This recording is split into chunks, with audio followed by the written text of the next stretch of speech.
ಶ್ರೀ ರೇಣುಕಾ ಯಲ್ಲಮ್ಮ ದೇವಿ ದೇಗುಲಕ್ಕೆ ಹೈಟೆಕ್ ಸ್ಪರ್ಶವನ್ನು ಕೊಡಲಾಗಿದೆ. ಬೆಳಗಾವಿ ಸವದತ್ತಿ ತಾಲೂಕಿನ ಯಲ್ಲಮ್ಮ ದೇವಿಯ ದೇಗುಲ ಇದು.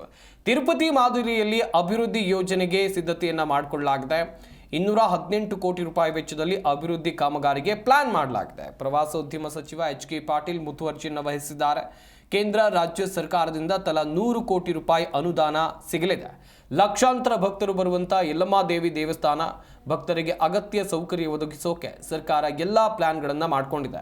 ಕೇಂದ್ರ ರಾಜ್ಯ ಸರ್ಕಾರದಿಂದ ತಲಾ 100 ಕೋಟಿ ಆದಾಯ ಬರುವಂತ ನಿರೀಕ್ಷೆ ಇದೆ. ಎಚ್.ಕೆ. ಪಾಟೀಲ್ ನೇತೃತ್ವದ 3 ಸುತ್ತಿನ ಸಭೆಯಲ್ಲಿ ಪ್ಲಾನ್ ಅನ್ನು ಮಾಡಲಾಗಿದೆ. ಶೀಘ್ರದಲ್ಲೇ ಅಭಿವೃದ್ಧಿ ಕಾಮಗಾರಿಗೆ ಚಾಲನೆಯನ್ನು ಕೊಡಲಾಗುತ್ತೆ. ಸವದತ್ತಿ ರೇಣುಕಾ ಯಲ್ಲಮ್ಮ ಗುಡ್ಡ ಅದನ್ನು ಅಭಿವೃದ್ಧಿಪಡಿಸಬೇಕು ಅಂಥೇಳಿ ಪ್ರವಾಸೋದ್ಯಮ ಇಲಾಖೆಯವರು ಶ್ರೀ ರೇಣುಕಾ ಯಲ್ಲಮ್ಮ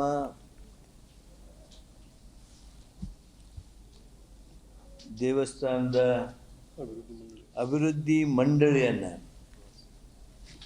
ಪ್ರವಾಸೋದ್ಯಮ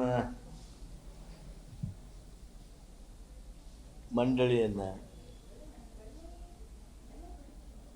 ಭಾಳಷ್ಟು ದೊಡ್ಡ ಪ್ರಮಾಣದಲ್ಲಿ ತೆಗೆದುಕೊಳ್ಬೇಕು ಅಂಥೇಳಿ ಪ್ರವಾಸೋದ್ಯಮ ಇಲಾಖೆ ದೇವಿ ರೇಣುಕಾ ಯಲ್ಲಮ್ಮ ಸವದತ್ತಿ ರೇಣುಕಾ ಯಲ್ಲಮ್ಮ ಗುಡ್ಡದ ಅಭಿವೃದ್ಧಿಗೋಸ್ಕರ ಈಗಾಗಲೇ ನಾನು ತಮಗೆ ಹೇಳಿದ ಹಾಗೆ ಅಲ್ಲಿ ದಾಸೋಹ ಭವನ ಹಾಗೂ ಕ್ಯೂ ಕಾಂಪ್ಲೆಕ್ಸ್ ಹಾಗೂ ಅಡ್ಮಿನಿಸ್ಟ್ರೇಟಿವ್ ಬಿಲ್ಡಿಂಗ್ ಮಾಡಲಿಕ್ಕೆ ನಮಗೆ ಸರಿಸುಮಾರು 100 ಕೋಟಿ ಮತ್ತು ಇನ್ನೊಂದು 18 ಕೋಟಿ 118 ಕೋಟಿ ಸಿಕ್ಕಿತ್ತು. ಇದು ಸೆಂಟ್ರಲ್ ಗೌರ್ಮೆಂಟ್ ಸ್ಕೀಮ್ ಸ್ಯಾಸ್ಕಿ ಮತ್ತು ಪ್ರಸಾದಂ ಮುಖಾಂತರ ನಮಗೆ ಸಿಕ್ಕಿರೋ ಅನುದಾನ. ಈಗ ಅದರ ಜೊತೆಯಲ್ಲಿ ಸ್ಟೇಟ್ ಗೌರ್ಮೆಂಟಿಂದ ಸರಿಸುಮಾರು 100 ಕೋಟಿ ರೂಪಾಯಿ ಅನುದಾನ ನಮಗೆ ಮುಜರಾಯಿ ಇಲಾಖೆಯಿಂದ ಪ್ರಾಧಿಕಾರದ ಮುಖಾಂತರ ನಮಗೆ ಸಿಕ್ಕಿದೆ. ಇದರಲ್ಲಿ ನಾವು 24 ಗೌರವ ಘಟಕಗಳು ಅಂದರೆ ಶೌಚಾಲಯ ಅಂತ ಹೇಳ್ಬೋದು,